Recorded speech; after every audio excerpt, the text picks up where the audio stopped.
और तब तक मुझे सच्चा आनंद नहीं मिल सकता। आनंद मिलेगा लेकिन शांति नहीं मिलेगी, मन अशांत रहेगा। तब तक जब तक हमारी इच्छाएं रहेंगी, सारी इच्छाओं को मारना, बिल्कुल गोल होना है, बिल्कुल शून्य होना है, एक कोरे कागज की तरह रहना है,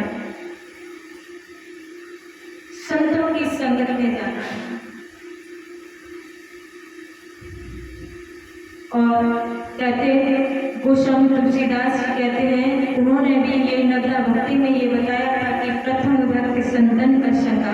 भक्ति तो हो, चाहे हम व्रत रखें, तपस्या करें, गंगा स्नान करें, तीर्थ यात्रा करें, कुछ भी करते रहे, लेकिन भक्ति तो हमको तभी प्राप्त होगी जब हम किसी पूर्ण सज्जन की शरण में जाएंगे।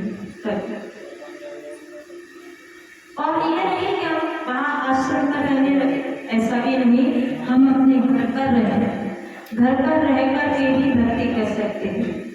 हर इस शरीर से, जो मेरा ये शरीर है, इस शरीर से कोई भी कार्य करो, हर कार्य को आप करिए। अपने बच्चों की परवरिश करो, खेती पर चाहे करो, चाहे नौकरी करो, चाहे दुकान पर रहो, चाहे रोटी सब्जी बनाओ, यानी संसार का जो भी काम है उस काम को आप करिए। लेकिन कहते हैं कि मन और चित्त को हमेशा कहाँ रखना है? आपको अपने प्रभु के पास रखना है। हम एक बार भी ये अपने मन से विचार नहीं लगा पाते हैं, सोचते नहीं हैं।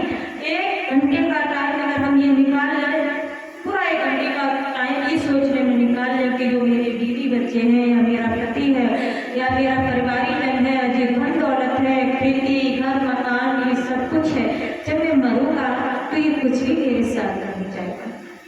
तो मैं कितने हाव भाव से, पूरी तरह से, लगन से, पूरी ताकत से, बलपूर्वक इन सारी चीजों में पूरा समय अपना क्यों बर्बाद कर रहा हूँ?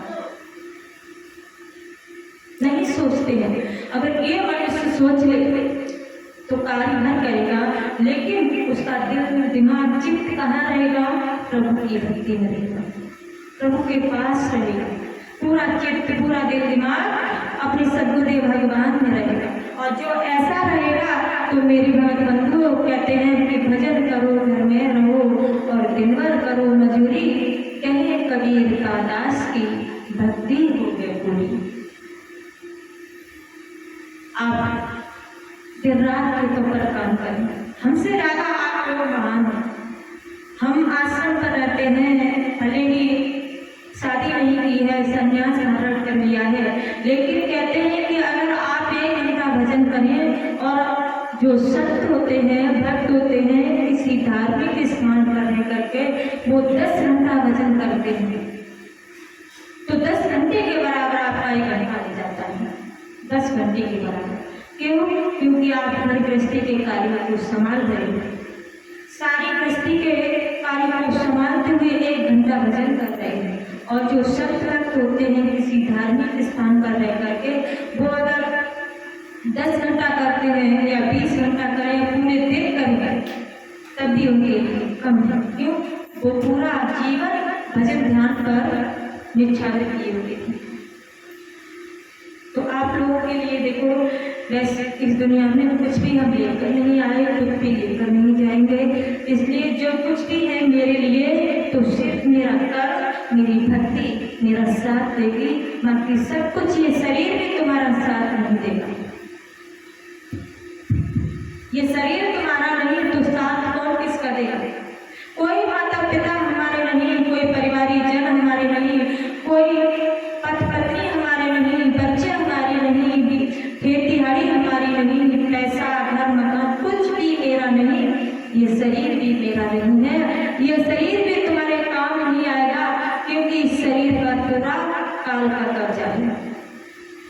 अगर तुम्हारे काम आएगा तो बस वही सद्गुरुदेव भगवान ने जो आपको सच्चा सौदा दिया है, अगर आप उसका अभ्यास कर रहे हो, अभ्यास करते हुए जो तुम्हारा पुराना जो गलत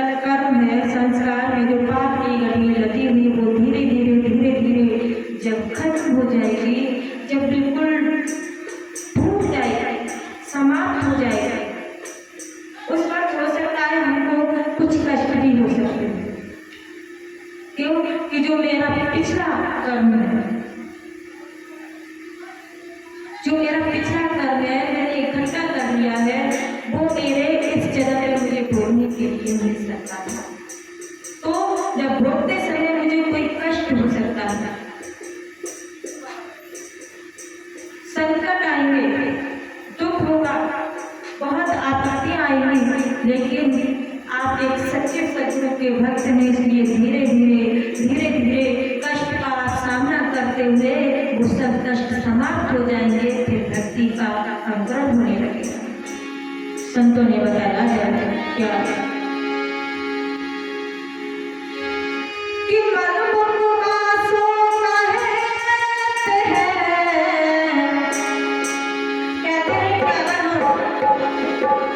कष्टों से निवारण के लिए, कष्टों से दूर होने के लिए पूर्व शत्रु की शरण को पकड़ेंगे, उनकी शरण में फंसे रहेंगे, उनकी शरण में चिपटे रहेंगे, तो मेरे भगत बंधु दुनिया का कोई भी कष्ट हो वो मुझे कष्ट तो मिलेगा, लेकिन उसका उत्तर भी आपको तुरंत ही उसका उत्तर मिल जाएगा जब ऐसा होता है। लेकिन जो भक्त ऐसे कष्टों को नहीं झेल पाते हैं, कष्टों को ना झेल करके गुरु से विमुख हो जाते हैं, आश्रम को छोड़ देते हैं, आश्रम से दूर चले जाते हैं, अपने पूरे भगवान को छोड़ करके संसार में फुकट में लग जाते हैं, उनके लिए कहते हैं क्या कि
जो छल कपट से अपने गुरु से ज्ञान को प्राप्त करना चाहता है, अपने स्वार्थ के लिए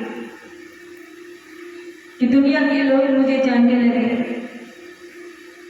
मैं गुरु बन जाऊंगा, दुनिया में मेरा कीर्ति हो, सम्मान हो।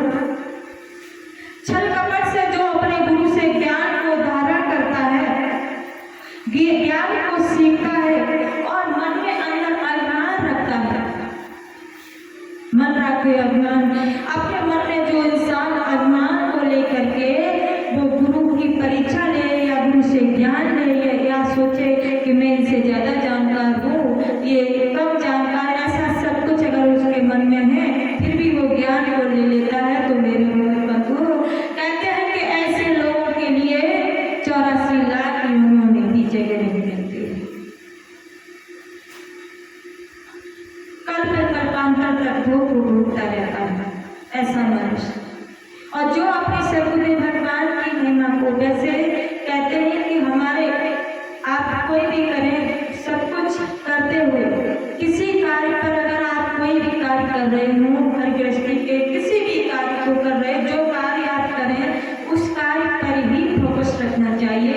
उस कार्य को चाहे 1 घंटे का हो, चाहे 2 घंटे का हो, चाहे पूरे दिन का हो, उसको एक चित्त होकर के लगन के साथ उस कार्य को करना चाहिए। जब वो पूर्ण तरह बिल्कुल सही हो जाए, समाप्त हो जाए, फिर हम दूसरा काम अगर करें तो उसको भी लगन के साथ और पूरे भाव विश्वास के साथ करना चाहिए।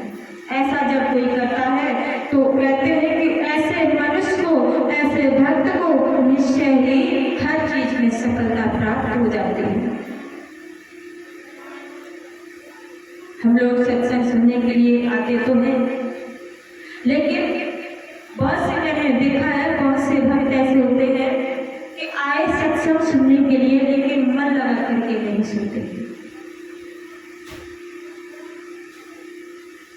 अब यही तो है कि हमारा जो मत है, वैसे तो और धर्मों में पंथों में इतनी की जब कहीं कहीं हर संडे को हफ्ते में एक बार प्रोग्राम होता है, मंगलवार का प्रोग्राम होता है, तो भक्तों को इतनी लगन होती, लगन के साथ सत्संग काम करने के लिए जाते हैं। और हमारे दयाल मत में क्या होता है, महीने में एक बार होता है, लेकिन भक्तों के अंदर सत्संग सुनने की लगन तो है, लेकिन काल के बंदिश में है, इसलिए सत्संग सुनने के लिए नहीं पहुंच पाते। काल में एक व्याख्या प्रकट कर देते हैं और सत्संग सुनने के लिए गए भी, लेकिन फिर भी कहीं कोई भक्त तो ऐसे होते हैं नीचे गौशाला के पास बैठे होते हैं, वहाँ बातचीत भी की और मन में आया तो सुना, नहीं तो अपनी बातचीत कर रहे हैं, इधर उधर बैठे रहते मन से नहीं।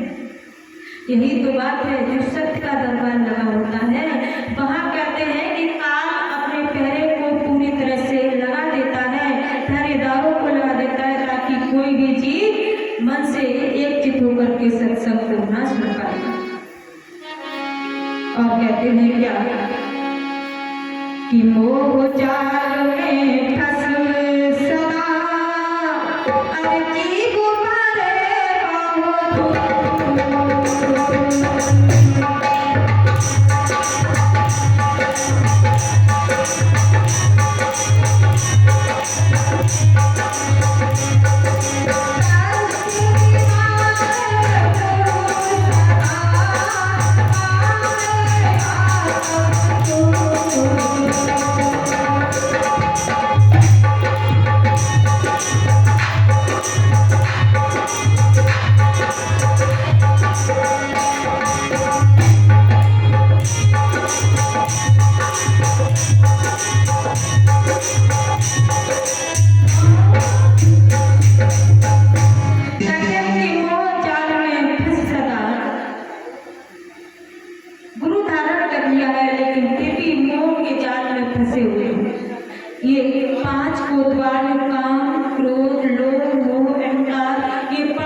सुनने के लिए नहीं पहुंच पाता।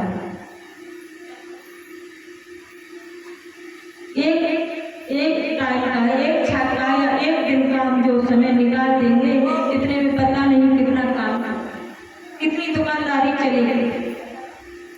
400-500 रुपए जो मुझे मिलते हैं वो मेरे मारे जाएंगे। इसके कारण मोह के कारण पैसे से मोह लगा हुआ है, बच्चों से मोह लगा हुआ है, पति पत्नी से मोह लगा हुआ है, माता पिता से मोह लगा हुआ है। यही मोह मुझे भक्ति नहीं करने दे रहा है।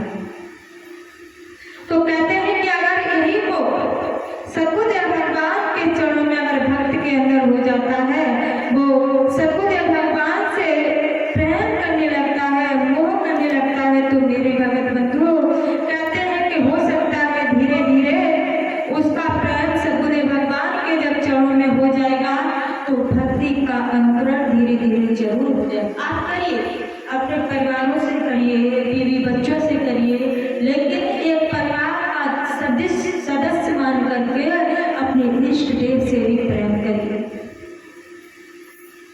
ताकि सद्गुरुदेव भगवान आपको जब आप मरे तो अपने दिव्य विमान में बिठाकर अपने निज धाम ले जाए।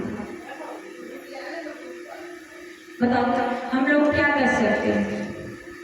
मेरे पास कोई धन नहीं है, कोई दौलत नहीं है, कोई धनवान भी ज्यादा नहीं, लेकिन फिर भी मैं प्रभु की भक्ति नहीं कर पाता। मीरा को देखो, एक राजा की पुत्री थी।